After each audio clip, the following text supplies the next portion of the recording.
আসসালামু আলাইকুম, সবাইকে স্বাগত জানাচ্ছি এনার কিচেনে। আরও একটা মজাদার রেসিপি দেখার জন্য। আজকের রেসিপি ইলিশ মাছ ভাজি। হ্যাঁ, ইলিশ এমন একটা মাছ যে ইলিশ ভাজি, ইলিশের দো পেঁয়াজা, সরিষা ইলিশ, ইলিশের পাতলা ঝোল, ইলিশের যে কোনো রেসিপি পছন্দ করেন না এমন কেউ নাই। ইলিশ এমন একটা মাছ যে কোনোভাবে রান্না করলেই খুবই মজাদার হয়, তাই না? তো আমার কাছে সবথেকে প্রিয় একটা মাছ ইলিশ। আর আজকে আমি ইলিশ ভাজি করেছি। ইলিশ ভাজি তো বিশেষভাবে প্রিয়। আর আমি আজকে ইলিশ মাছ কীভাবে ভাজি করলাম এটা আপনাদের সাথে শেয়ার করব। বন্ধুরা, যদি আজকে আমার এই ইলিশ ভাজি আপনাদের পছন্দ হয়ে থাকে তাহলে বাসায় ট্রাই করুন, ইনশাল্লাহ ভালো হবে। তাহলে দেখে নেওয়া যাক কীভাবে ইলিশ মাছ ভাজি করলাম। এখানে দেখতে পাচ্ছেন আমি মাত্র 3 পিস ইলিশ মাছ নিয়েছি, কারণ আমি একা খাবো। তো যাই হোক, আমি 2 টুকরা ইলিশ মাছ নিয়েছি আর 1 টুকরা লেজ নিয়েছি, আর নিয়েছি কয়টা কাঁচামরিচ চিড়ে, আর হচ্ছে পেঁয়াজ কুচি। খুব বেশি উপকরণ লাগে না, তবে খেতে অসাধারণ হয়। আমি এবার লবণ আর হলুদ দিয়ে মাছটা খুব ভালো করে ম্যারিনেট করে নিব। দেখতে পাচ্ছেন আমি প্রথমে লবণ দিয়ে দিয়েছি, এখন দিয়ে দিচ্ছি হলুদের গুঁড়া। খুব ভালো করে মাখিয়ে নিব এবার।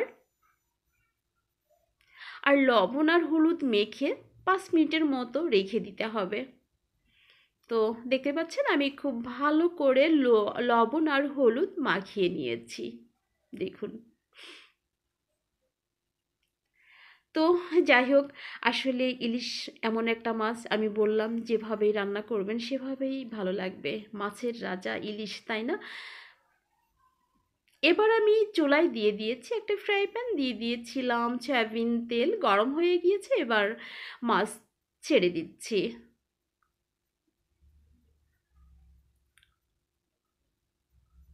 তো আমি মাছগুলো দিয়ে দিচ্ছি।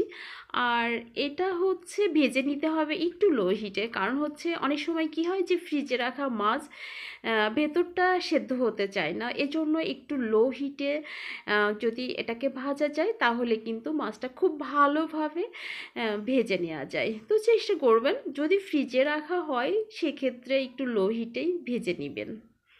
তো দেখতে পাচ্ছেন আমি মাছ ভেজে নিচ্ছি। এই যে এভাবে উল্টে দিয়েছি যেন সব পিঠ খুব ভালোভাবে ভাজা হয়। এবার আমি পেঁয়াজ কুচি দিয়ে দিচ্ছি, পর্যাপ্ত পরিমাণে পেঁয়াজ কুচি দিয়ে দিচ্ছি। যে যতটুকু পেঁয়াজ খেতে পছন্দ করে ততটুকুই দিয়ে দিবেন, আমি একটু বেশি দিয়েছি। আর সেই সাথে দিয়েছি কাঁচামরিচ ফালি করে।